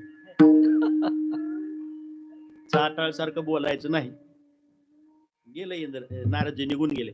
मग त्यानं काय केलं, इंद्राने नेहमीचा पॅटर्न वापरला, रंभा मेनका उर्वशा वगैरे वगैरे वगैरे वगैरे बऱ्याच त्या शंकरांच्या बरोबर नाचायला लावल्या. महिनाभर त्या बाया नाचल्या. हे काय का ते आता एक आहे तर याड लागले सगळ्याला, सबसे कातील मिळतंय ना काय यातील. बरेच आता दानाला जातील. त्या रंभा मेनकावरच्या तिघी महिनाभर नाचले राव, नाचून नाचून कंटाळले आणि माघारी आले. त्यांचा अपमान झाला. शंकराने डोळा सुद्धा उघडला नाही. त्या माघारी आल्या आणि इंद्राला म्हणले आमचे राजीनामा घ्या. बस, एवढा अपमान कधी आमचा झाला नव्हता. महिनाभर नाचलो, बाबांना डोळा सुद्धा नाही उघडला. असला कट्टर माणूस तो. नाचून नाचून कंटाळलो. आमचं रेकॉर्ड महिना तर सोडून द्या. त्या रंभा मेनका उर्वशीने सांगितलं ना इंद्राला, आमचं रेकॉर्ड असं आहे म्हणल्या, आम्ही एक दिवस जर नाचलो तर समोरच्यानं 10 एकर वावर ऐकली. राख रांगोळी केली आम्ही घराची एका नाचात. आणि महिनाभर नाचलो पण आम्ही कंटाळलो माघारी आलो. एखाद्या दिवशी तरी त्यानं डोळा उघडून म्हणायला पाहिजे होतं की नाही. बोललंच नाही ते. अपमान अपमान अपमान, घोर अपमान. इंद्रानं नंतर विचार केला आणि कामदेव भगवान शंकरांच्याकडे पाठवला. कामप्रभाव गोस्वामी तुलसीदासजी सांगतात त्यावेळेला एवढा झाला होता की त्या पशुपक्ष्यांमध्ये अतीव कामभावना जाग्या झाल्या. झाडांमध्ये वृक्षामध्ये सुद्धा एकमेकांमध्ये घर्षण करायला लागले. कामभावना एवढ्या प्रभावी झाल्या, पण शंकरांच्यावर परिणाम नाही झाला. भगवान शंकर समोर बसलेले आणि तो भगवान शंकर बसलेले डोळे झाकून समाधीला. तिकडून समोर एक आंब्याचं झाड होतं, आम्रवृक्ष. आंब्याच्या वृक्षावर तो कामदेव चढून बसलेला. आंब्याच्या पाल्याच्या आड दडला. आणि मुद्दाम त्यानं अशा आडवे ओढून घेतल्या समोर आणि तिथून त्यानं मदन बाण भगवान शंकरांच्यावर सोडल्याबरोबर खाडकन काळजाला मदन बाण लागला. धाडकर भगवान शंकर जागे झाले, रागानं बेभान झाले, डोळे लाल झाले भगवान शंकरांचे, जटा वगैरे विस्कटल्या आणि डोकं असं असं असं फिरवलं भगवान शंकरांनी. आणि मोठ्यानं भगवान शंकर म्हणतात, अरे हजारो वर्ष मी माझ्या रामनामाचा जप करत होतो, ब्रह्मरसाचं सेवन करत होतो, ज्या कोणालाच मी त्रास दिला नाही, ज्यानं मला दिला त्रास त्याचा आज शेवटचा श्वास. बस, जगणं बास त्याच. नेत्र कटाक्ष टाकला, आंब्याच्या पाल्याच्या आड दडलेला कामदेव दिसला. तिसरा नेत्र उघडला, अग्नीच्या ज्वाळा त्याच्या शरीरावर सोडल्याबरोबर तो जळाला. कामदेव जाळला शंकरांनी आणि जाळलेल्या कामदेवाच्या राखेचा ढिगारा शरीराचा आंब्याच्या झाडाच्या खोड्यात म्हणजे बुंद्यात येऊन तो ढिगारा राखेचा पडला. इकडं देवांना कल्पना आली, देवांना कळलं भगवान शंकर जागे झाले. त्याच्यासाठी कामदेव मेले. पण ते स्वार्थ होता देवांचा. ब्रह्मदेवानं सगळ्या देवांना गोळा केले. अरे बाबा जागे झाले, बाबा जागे झाले, पुन्हा डोळे उघडायच्या अगोदर, डोळे झाकायच्या अगोदर चला चला लग्न तयार करून घेऊन जाऊ. ब्रह्मदेवाबरोबर विष्णू यक्ष गंधर्व 1000-2000 देव. आता लग्नाला जायचं म्हणलं, बायका कुठं घरी ठेवून जमतंय का. बायका बी आल्या, मग त्यांचं मेकअप काय, पोरं नटलेली, कपडे काय, साड्या काय, सगळे लग्नाच्या तयारीनंच आले देव सगळे. जिथं भगवान शंकर कैलास होते ते ब्रह्मदेव सगळ्यांचं म्हणलं मी आता नेतृत्व करतो सगळ्यांचं. सगळ्यांच्या पुढे गेला ब्रह्मदेव, हर हर महादेव, भगवान शिवजी की जय हो, जय हो, जय हो. शंकर म्हणले हो हो हो हो. करे एवढ्या लोकांना घेऊन आला आणि तू पुढे आले, जास्त पुढे चालतो. म्हणलं हा, यांचा मी प्रतिनिधी म्हणून आलेलो आहे. बोल तुझं काय काम आहे. म्हणला काम नंतर सांगतो, अगोदर नमस्कार करतो. ब्रह्मदेव शंकरांना नमस्कार करायला वाकला आणि त्याला ते राखेचा ढिगारा दिसला. राखेचा ढिगारा जसा दिसला, ब्रह्मदेव नीट उभा राहिला. म्हणलं हे लय नीट बोलावं लागेल, नाही तर आपली नीटच करणार. डायरेक्ट राख आहे बाबा, चाबऱ्यासारखं बोलायचं नाही, नीट बोलायचं. नीट उभं राहिला. नमो नमः. शंकर म्हणले, यार दोनदा काय नमस्कार करतो. मला ध्यानातच नाही माझ्या पहिला नमस्कार केलेला. काय आला होता. ब्रह्मदेव म्हणला काय नाही. आता ते भाषण पाठ करून आलतं, पण राखेकडे बघून बोलते. सगळं भाषण विसरले. तर म्हणलं काय नाही, अजिबात काय काम नाही. एवढ्या लोकांना घेऊन आला. हा मला आले जोडेदार, काय काम नाही ना. ब्रह्मदेव मला अजिबात नाही. मग निघा निघा, मला भजन करायचंय. ब्रह्मदेव म्हणला थांबा. ते पण चाबरा आहे जरा ब्रह्मदेव. ब्रह्मदेव म्हणला थांबा, माझं तर काहीच काम नाही, पण माझ्या बरोबर आलेत ना माग, देवांकडे हात करा, माझ्या बरोबर माग आलेत ना, यांचं एक म्हणणं आहे. शंकर म्हणलं यांचं काय म्हणणं आहे. ब्रह्मदेव म्हणलं यांचं म्हणणं असं आहे, बरेच दिवस झालं कोणाच्या हळदीला गेलो नाही, मजा नाही, लग्नाला नाही, लाडू नाही, जिलबी नाही, काय नाही काय नाही, लग्नाची मजाच उपभोगली नाही बरेच वर्ष झाली. शंकर म्हणले असं आहे का, मी पण 1000 वर्ष भजनाला बसून बसून एका जागेला कंटाळलेलो आहे. लग्नाची मजा तुमच्या बरोबर मी पण घेईन, तुमच्यातलं कोणाचं तरी लग्न ठरवा, मी पण येतो, लग्नाला थांबतो, हळदी खेळीन, लग्नाला थांबेन आणि जेवण करून माझं मी पुन्हा येऊन भजनाला बसेन, ठरवा तुमच्यातलं कोणाच तरी. ब्रह्मदेव म्हणला बघा तुम्हाला झाली किती वर्ष देवा भजन करताय तुम्ही, या मधल्या पिरियड मध्ये आमच्यातलं राहिलंय का. लॉकडाऊन मध्ये म्हणलं आम्ही गुराच्या गोट्यात सुद्धा वर राखली 5-5 जणात, पण ठेवली नाही, लग्न उरकून टाकली सगळेच. आता लग्न करता कोणाचं नवरदेवच नाही, शंकर म्हणले अरे लग्नाची मजा उपभोगायची म्हणता एकीकडं आणि तुमच्याकडे नवरदेवच नाही, आता कसं काय करणार? ब्रह्मदेव म्हणला एक नवरदेव आहे राव, एक आहे राव नवरदेव आहे एक. शंकर म्हणले कोण? ब्रह्मदेव म्हणला तुम्हीच. तुम्हीच म्हणला का? भगवान शंकर म्हणले ब्रह्मा. ब्रह्मदेव म्हणला असं मी नाही, ही मागची म्हणते, माझ्या बरं आलेल्यांचं असं म्हणणं आहे, माझं नाही. आपल्या अंगलट घेत नाही, त्याला राग दिसायचे ना ती बोला. चालता व्हा, जा सगळ्याचा देव चालते व्हा. एक वेळेला विवाह केला, पुनर्विवाह मला मान्य नाही. भजनात जो आनंद आहे तो प्रपंचात मला नाही मिळू शकणार. आता मला भजनच करायचंय, मी डोळे दाखवून भजन करणार. लागा रस्त्याला नाही लग्नाला, लग्न करायचं मला. घेतले ब्रह्मादेखत डोळे झाकले. ब्रह्मदेवानं शंकरांनी डोळे झाकलेलं बघितलं का? लगेच पाठीमाग वळला, चालत चालत गेला. इंद्र वगैरे बाकी देव होते ना, त्यांना म्हणला का थांबलं बाबा? ओरखलं, कुंडलिक वरदा हरी विठ्ठल, निघा निघा निघा म्हणला. आता निघा. इंद्र म्हणला काय झालं काय झालं? ब्रह्मदेव म्हणला त्या बाबाने पुन्हा डोळे झाकले. इंद्र म्हणला पण ते आत्ताच झाकले ना. ब्रह्मा म्हणला हा, मला एकदा ट्राय करा की उघडायची, डोळे उघडायला लावून एकदा ट्राय करा ना. ब्रह्मदेव म्हणला जो त्याचे डोळे उघडायला जातो त्याचं काय होतं ते माझ्या डोळ्याने बघितलंय. इंद्र म्हणला ब्रह्मदेवाला पण ते प्रकरण जुनं होतं, हे ताज आहे. आता आता आता आता तर डोळे झाकले, हे ताजं प्रकरण आहे. ब्रह्मदेव म्हटलं मग तू जा. इंद्र म्हटलं मग ती माझी राख करेल, मग तुला माझी करायची आहे का? फार मग भरा म्हणतो तू दुसरीकडे निघून जातो येड्या, मी शहाणा झालोय आता, जमणार नाही. निघायचं बघा. सगळे देव तोंड बारीक करून निघाले. देवांच्या बायका म्हणायचे बाय बाय बाय बाय बाय, एवढं चांगलं सोनं नाना अंगाव घातलं, एवढ्या चांगल्या साड्या, आता काय करायचं? देव म्हणले गप राहायचं उगत.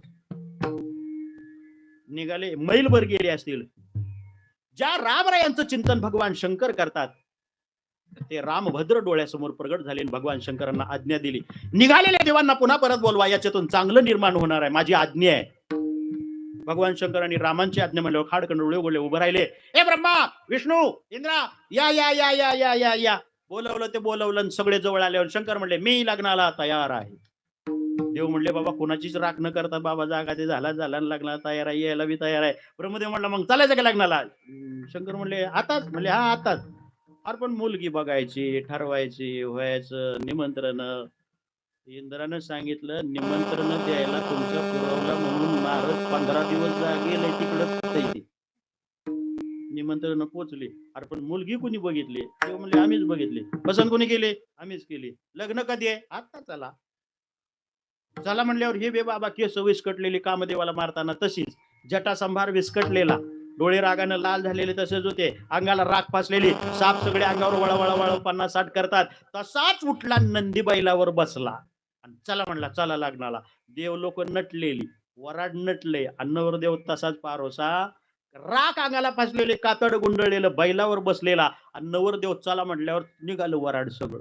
नवरदेवानं काय केलं माहितीये का? वराड 5 पावलं चाललं की आपले डोळे झाकले. पत्नीचं निधन झाल्यावर जो ब्रह्मरस सेवन करतो तो लग्नाला आता निघाल्यावर आनंदाच्या प्रसंगात काय करील? तर तुकाराम महाराज म्हणतात प्रसंगच बघायचा नाही कसलाय, कायमस्वरूपी दिनरजनी हाच धंदा, सततम कीर्तयंतो माम, असा ब्रह्मरस सेवन करायचा. डोळे झाकले. शंकरांनी विचार केला, सासरवाडी किती लांब आहे मला माहित नाही, किती मुक्काम होणार मला माहित नाही, जेवणाची सोय मध्ये काय होणार मला माहित नाही, तिथं आचारी पोचलाय का, घेणं काय आपल्याला, काय को टेन्शन लेणे का, लग्न तर माझंच लावतेल ना, काय को टेन्शन लेणे का, भजन करणे का. लग्नाला निघालेला नवरदेव त्यानं डोळे झाकले आणि भजनाला सुरुवात केली. हरे राम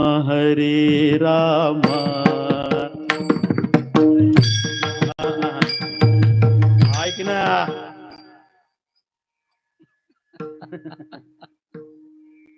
हरे राम राम राम हरे हरे, हरे राम हरे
शिवजी डोळे झाकलेले, कडेच्या बाजूनं पुढं समोर अगदी माग पाठीमाग सगळीकडं वराडी लोक चाललेले आहेत. ब्रह्मदेवानं काय केलं, एक गाव ओलांडून गेल्यानंतर सरळ नवरदेवाकडे बघितलं.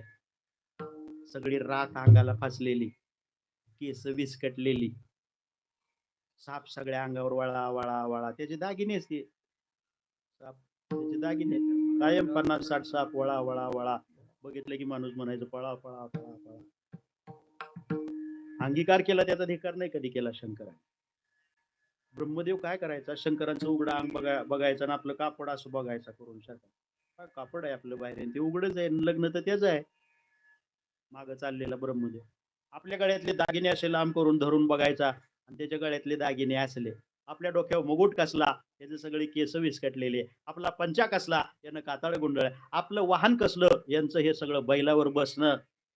ब्रह्मदेवाला वाटलं हे मसनात राहणारच आहे, याला काय नाही त्याचं. पण त्याच्या बरोबर चालण्यानं आपली किंमत डाऊन होते. Prestige question. ब्रह्मदेव म्हणला आता तक्रार करायची तर मोठ्या माणसाकडं. विष्णूंच्या जवळ गेला गर्दीतनं वाट काढत काढत, आणि विष्णूंना म्हणला ओ देवा, नवरदेवाकडे बघा जरा. विष्णू म्हणले काय बघायचं त्याला, मी बघितलंय त्याला. बघाय म्हणला राख अंगाला भाजले, कातडा गुंडाळे, लग्न त्याचं आहे, लग्ना दिवशी तरी मेकअप करावा, लग्ना दिवशी तरी त्यानं आणखीन कपडे वगैरे घालायचे का नाही. आपली कपडे कोणीकडे, ते उघडच अंगाने चालले, राख अंगाला साप अंगावर खेळतात. ते बरं दिसतंय का, त्यांना असं केलं नाही पाहिजे. कपडे वगैरे त्यांना चांगले घातले पाहिजे. नटलेला नवरदेव सजून धजून निघाला पाहिजे आपल्या बरोबर. आपण त्याच्या बरोबर चालण्यानं आपली किंमत जाते. विष्णूंनी गारानं ब्रह्मदेवाचं ऐकलं, आणि विष्णू म्हणले शहाण्या हळू बोल, हळू. तो डोळं झाकून चाललाय, नवरदेव चाललाय गुपचूप, तू हळू बोंबल.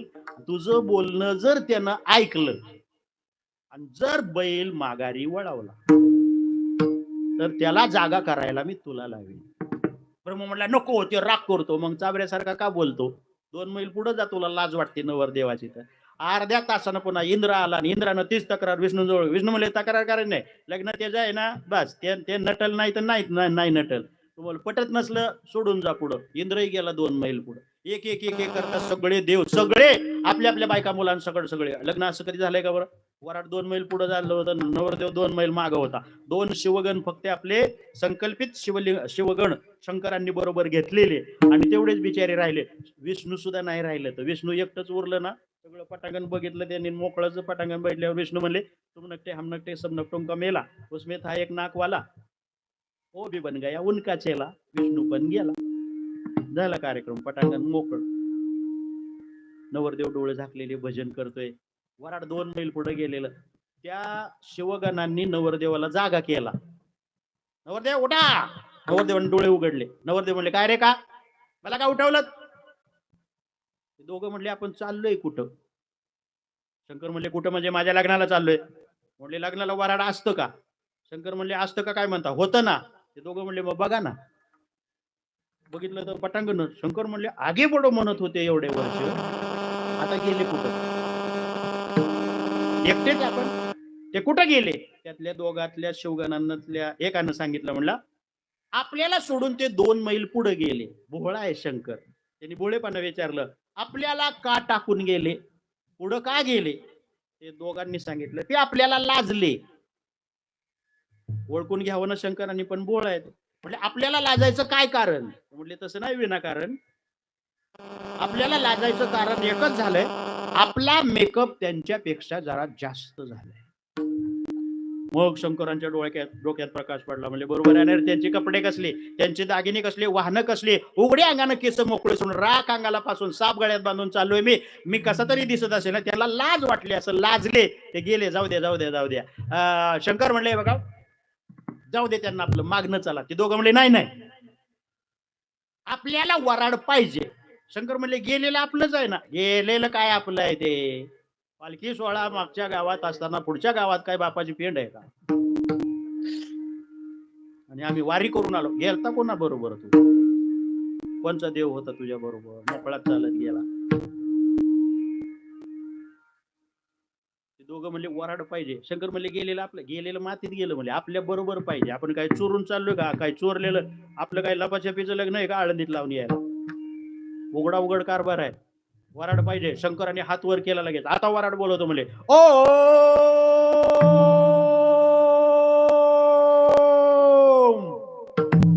देवाचा हाकार केला आणि भगवान शंकरांनी वराड बोलावलं.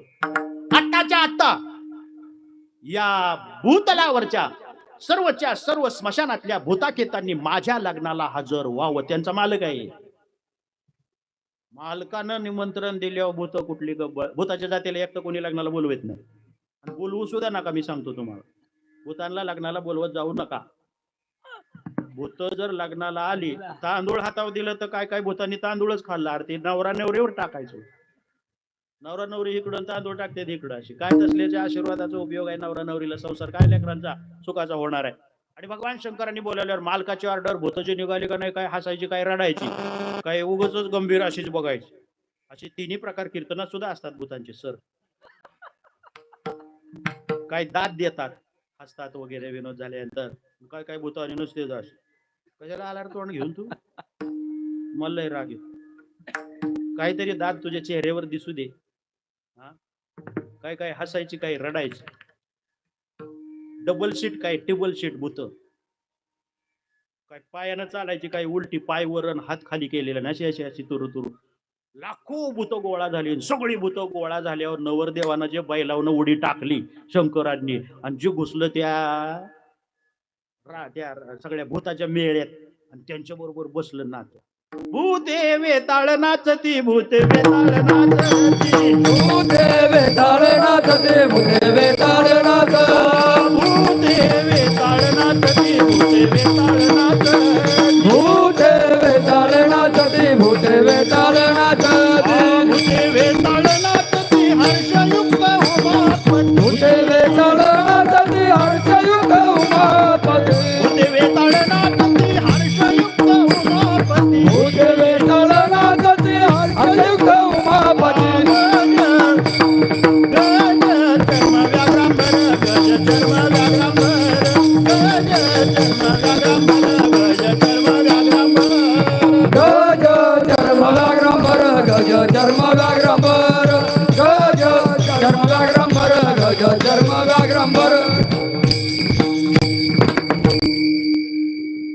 तुम्हाला सुद्धा एक आहे का काय रे?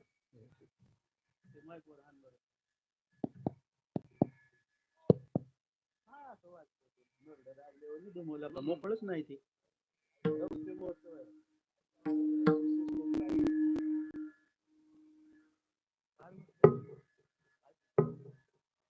हा संपलंय आता, जाऊ द्या.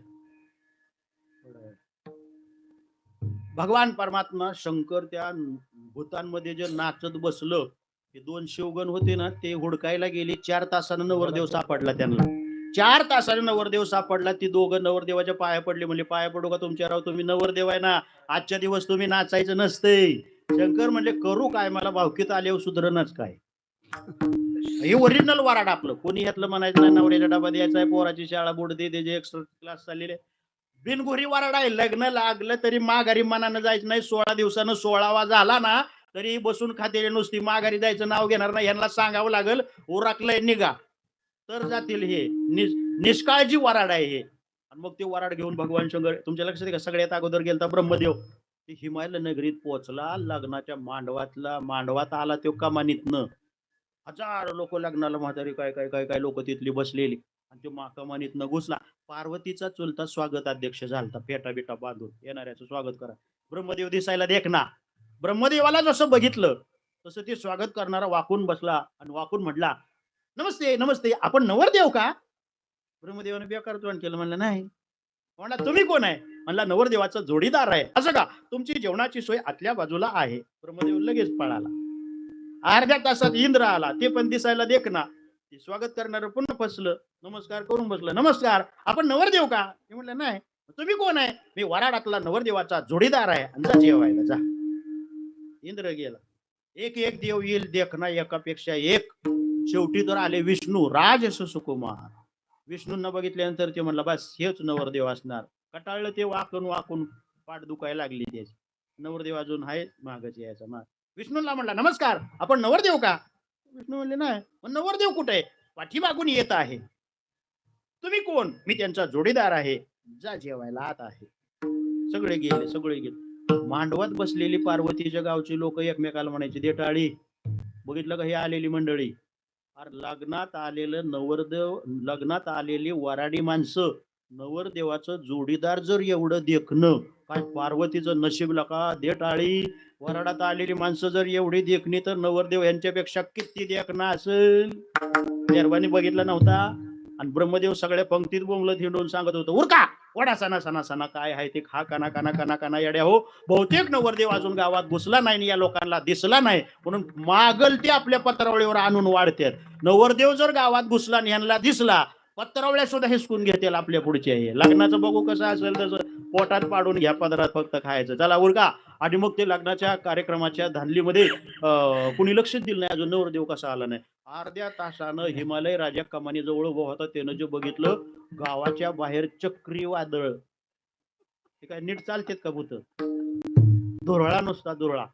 हिमालय राजानं छातीवर हात मारला, बस वराड आलंय किती, जेवतय किती, वराड अजून येतय किती. माझ्या राजेपणाला शोभा देणारा स्वैरा मिळला. वाजंत्र्यांना सांगितलं, उठा सुटा, जा वाजत गाजत नवरदेवाला घेऊन या. 500-500च्या 2 लाईन करून वाजंत्री गेले. पनवेलच्या बँडला काय करतात, लय भारी बँड वाजवत होती ते राव. 2 लाईनी 500-500च्या गेल्या, चांगलं गाणं वाजवत वाजवत इथपर्यंत गेले. ते वराड येत होते एक वळण मारून, हे गेले सरळ आणि वराड आलं वळून. जसे आमने सामने झाले, चांगलं वाजवत होती वराडी ती वाजंत्री. पण वाजंत्र्यांनी वराड समोर आल्यावर वाजंत्र्यांनी वराडी जसं बघितलं, आडवी पडली. 1000 होती, त्यातलं एक सुद्धा उभं नाही, सगळी आडवी पडली. आणि ते 2 शिवगण होते का नाही, त्यांनी शंकरांना विचारलं, काय भानगड राव, चांगलं वाजवती राव, ही आडवी कशी काय पडली? शंकर म्हणले, हरिपाठातल्या पावल्यासारखी ती जर एखादी स्टाईलच असली तर. आपल्याला कळत नाही, त्या डोकं घालता कशाला तुम्ही उगाच. अर्धा तास शांत वातावरण. ती दोघं चाबरे होती शिवगण, दोघं गेले अर्ध्या तासानं. 50-60 वाजंत्र्यांच्या छताडावर धना धना धना नाचून माघारी आली. आणि आल्यावर शंकरांना सांगितलं, नाही राव ती वाजवायसारखी नाही राहिली. शंकर म्हणले, राहू द्या, बिना वाजवता ज्याचं ज्यादा वाजतं त्याचं पेपरात गाजतं, असं शंकर म्हणले त्यांना. बिना वाजवता जाऊ आपलं, चला साईडनं. आणि शंकरांनी लक्षात घेतलं, चांगली वाजवणारी आडवी का पडली याचं कारण आहे ही माझी भावकी वराड. बरं आता हे गावाच्या बाहेरचा खेळ आहे वाजंत्र्यांचा. गावाच्या बाहेर वाजंत्र्यांचं जर असं, तर गावात भावकीला नेल्यावर गावातल्यांचं कसं? अक्षदा टाकाय तरी सासरवाडीचं दार उघडल का कोणी? स्मशानात असणारी गावात नेल्यावर गावाचं सुद्धा स्मशानच होणार, हा सिद्धांत लक्षात घेतला. शंकर म्हणले, तुम्ही आता इथं थांबा, भूताला काय पोटाला मिळले अशी कारण. म्हणले, मग इथं थांबलो तर आमच्या जेवणाचं कसं काय? म्हणले, ते पाठवून देतो. शंकरांचं लग्न लागल्यानंतर जेवण झालं अगोदर आणि त्यांची सोय करायचं ठरवलं, सांगितलं. तिथून मग 2 शिवगण, एक नवरदेव आणि एक बैल, चौघच. तिसऱ्याच रस्त्यानं मांडवाची कमान इकडं, लय कमानी त्या इकडच्या कमानीत आलं. ती बैलाला खुंटे टोकून ठोकलं आणि बैलाला सांगितलं 5 मिनिटात येतो, लगेच उरकतो लग्न.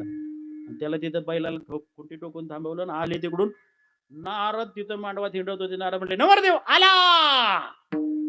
त्या मावळणी असतात ना, मावळणी नवरदेवाला ओवळायला, 50 मावळणी गेटला उभ्या. ते म्हणले, आला कुठनं आला? आम्ही इकडं कमानीला. नारद म्हणले, दुसऱ्या कमानीनं आला. ओवळा त्याला.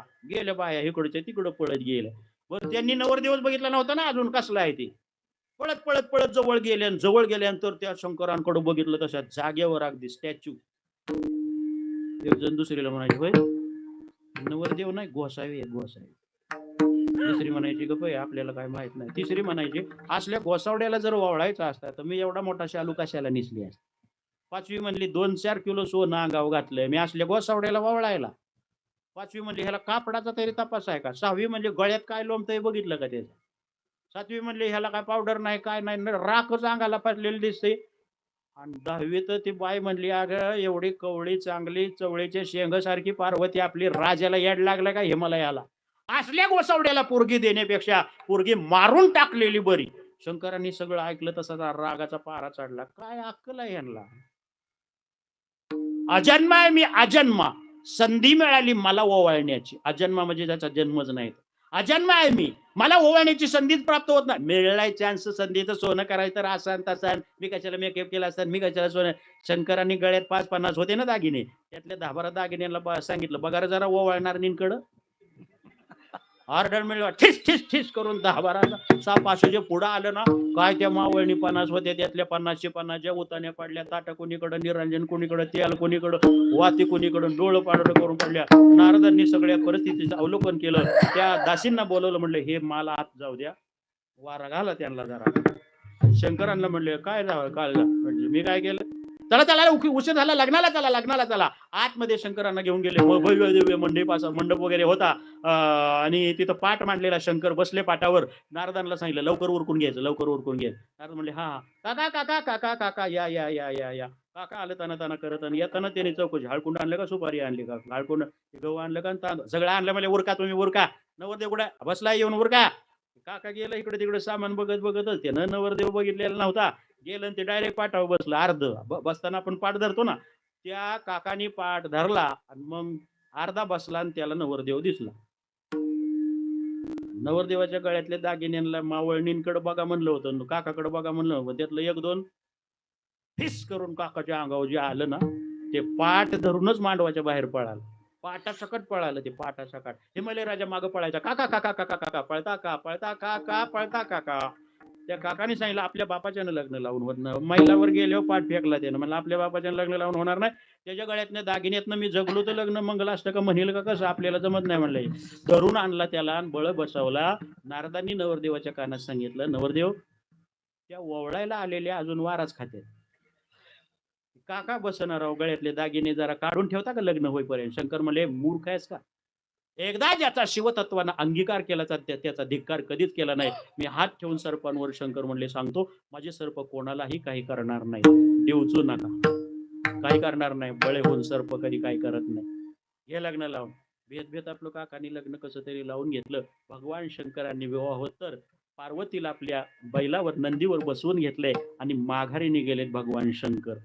तुकाराम महाराज म्हणतात, पत्नीचं निधन झालं तरी त्यानं ब्रह्मरस सेवन केला, लग्नाला निघाला तरी ब्रह्मरस सेवन करत चालला. आता पत्नी प्राप्त झालेली आहे, निर्विघ्नपणे लग्न पार पडून माघारी निघालेत. काय म्हटलं पाहिजे, कोई मिल गया.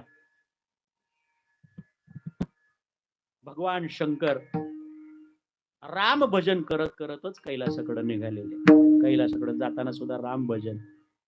जय जय सीतारमण हरि बोल, जय जय सीतारमण हरि बोल, जय सीतारमण हरि बोल, जय जय सीतारमण हरि बोल, जय सीतारमण जय सीतारमण हरि बोल, जय जय सीतारमण हरि बोल, जय जय सीतारमण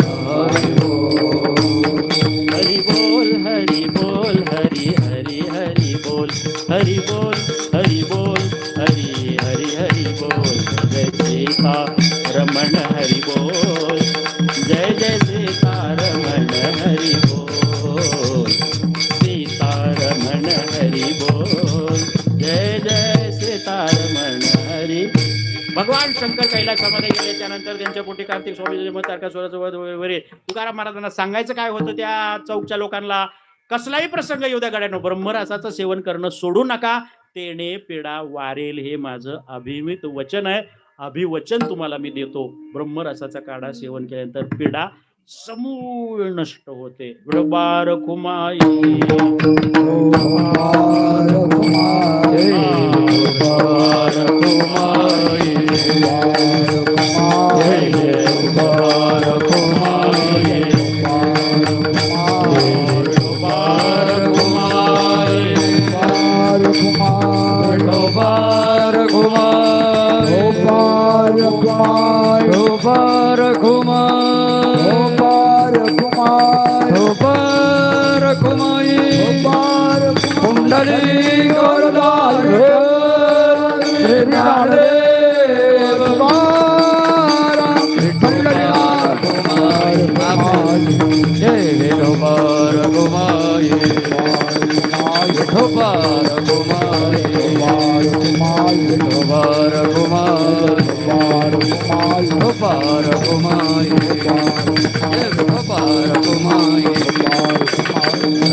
लोकांना समजावून सांगतात, म्हणतात ब्रह्मरसाचा काढा सेवन करा.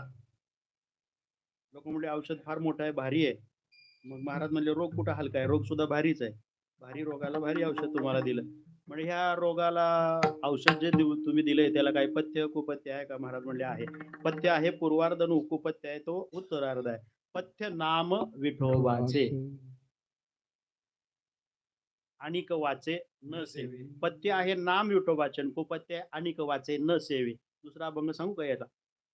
पथ्य आहे एक गाव आम्ही विठोबाचे नाम, कुपथ्य आहे ते अनिक आपे काम नाही. शतखंड माझी होईल रसना जरी या वचना पालटेन निष्ठा दृढ भाव ठेवा. पथ्य नाम विठोबाचे अनिक वाचे न सेवी. एवढा विषय झाल्यानंतर ती माणसं म्हणले होय महाराज, आमचा रोग तुम्ही शोधला, माया नावाचा रोग, सगळ्यात मोठा रोग, आणि औषध दिलं. भाऊ सागर तरता कार्य करीत असा चिंता पहिलो बजाता कटकर ठेवून या त्याचे पायी घाला मिठी मुलं की जेठी. परमात्म्याचं ते नामचिंतन हे रस ब्रह्मरस तुम्ही आम्हाला सांगितला. पण महाराज असं आहे माहितीये का, लय मोठ्या रोगावरचं लय मोठं औषध झालं हे. पण महाराज खरं सांगू का तुम्हाला, आम्ही आहे ना लय नालायक आहे. कुठली लोक होती ती? हा, आता अंगा ओढून घेऊ नका, त्या काळातली. आपल्याला काय करायचं? तुकाराम महाराजांच्या काळातली लोक. तुम्ही समजता एवढे शहाणे नाही आम्ही. आम्हाला फक्त माया नावाचाच रोग नाही, बाकीचे अनेक छाटछूट बारके बारके बारके आपपर भाव आहे, द्वेषमूलक भाव आमचा रक्तात मुरले. असल्या बारक्या बारक्या रोगांना काय करणार? औषधं दुसरी देताय का? महाराज म्हणले वेड्यांनो, मोठ्यात मोठा रोग जर या औषधानं ब्रह्मरसाच्या जातोय, बारक्याची चिंता काय करतात? भवरोगा ऐसे जाय, भवरोगा ऐसे जाय, ऐसे जाय ऐसे जाय आणि ककाय शुल्लके, आणि ककाय शुल्लके, पंचनाम विठोबाचे, पंचनाम विठोबाचे. आणि ककाय झुलले, आणि ककाय झुलले, पंचनाम विठोबाचे, पंचनाम विठोबाचे. ज्ञानेश्वर माऊली ज्ञानराज माऊली तुकाराम, ज्ञानेश्वर माऊली ज्ञानराज माऊली तुकाराम, ज्ञानेश्वर माऊली ज्ञानराज माऊली तुकाराम, ज्ञानेश्वर माऊली ज्ञानराज माऊली तुकाराम, ज्ञानेश्वर माऊली ज्ञानराज माऊली तुकाराम, ज्ञानेश्वर माऊली ज्ञानराज माऊली तुकाराम. मोठा रोग भवरोग आहे, त्याला संपवण्याचं काम ब्रह्मरस करतोय. तर बारक्या चिरक्या रोगाचं काय, तुम्ही लक्ष सुद्धा देऊ नका तिकडं. फक्त दुर्लक्ष न करता एकचित्तानं कायमस्वरूपी सततम कीर्तयंत म्हणल्यासारखं ब्रह्मरसाचं काढा तुम्ही सेवन करत राहा. भवरोगा ऐसे जाय आणि काय शुल्लके. शेवटी जाऊन तुकाराम महाराज म्हणतात, तुम्हाला घरी गेल्यानंतर शंका नको म्हणून मी तुम्हाला असं सांगतो की पंचमहाभूतांनी शरीर बनलं असलं जरी तरी पंचमहाभूतांपैकीच एखाद्या पंचमहाभूताची बाधा होण्याचा संभव, हा शब्द नीट घ्या लक्षात, संभव असतो. बाधा होतेच असं नाही, पण होण्याचा संभव असतो. पण तुम्ही ब्रह्मरसाचा काढा फक्त सेवन करा आणि या संभवाची शक्यता सुद्धा लक्षात आणा. Don't worry about it. फक्त नाम घ्या नीट भगवान परमात्म्याचं. तुका म्हणे नो हे बाधा,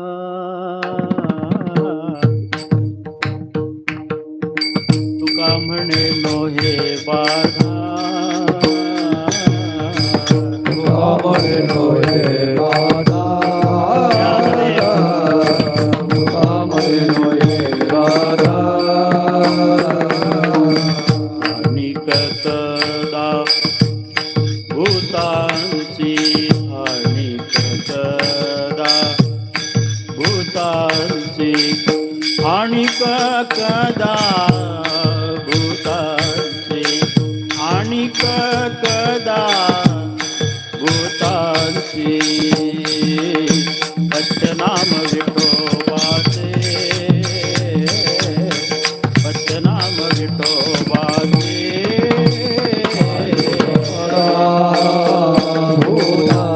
भूतांची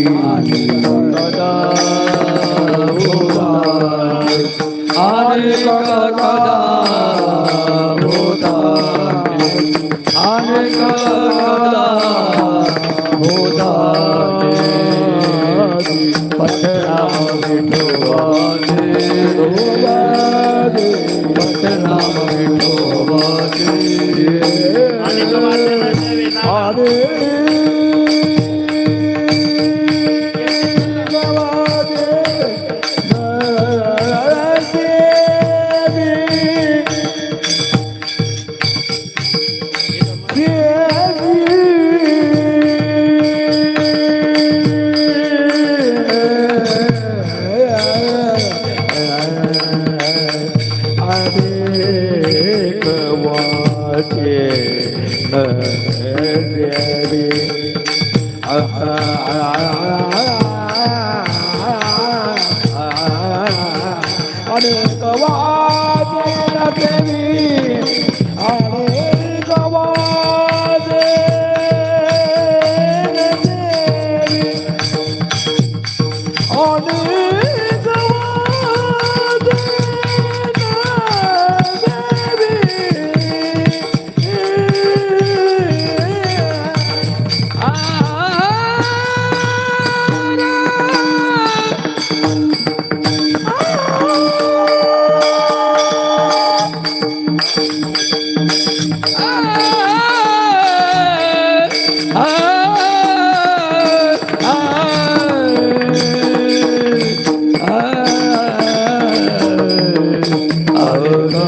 वाजेल देवी अनेक वाजेल नाम विठोबाचे नाम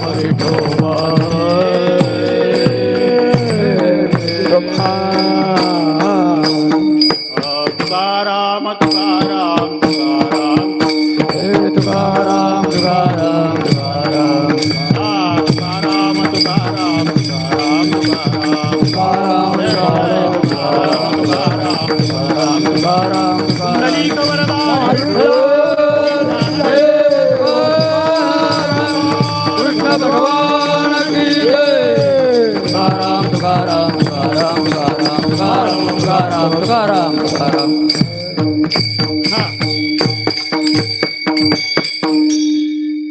नियमाप्रमाणे प्रतिवर्षासारखी या वर्षी असणारी नाम सप्ताहाची ही परंपरा त्यातली असणारी आजची कीर्तनाची सेवा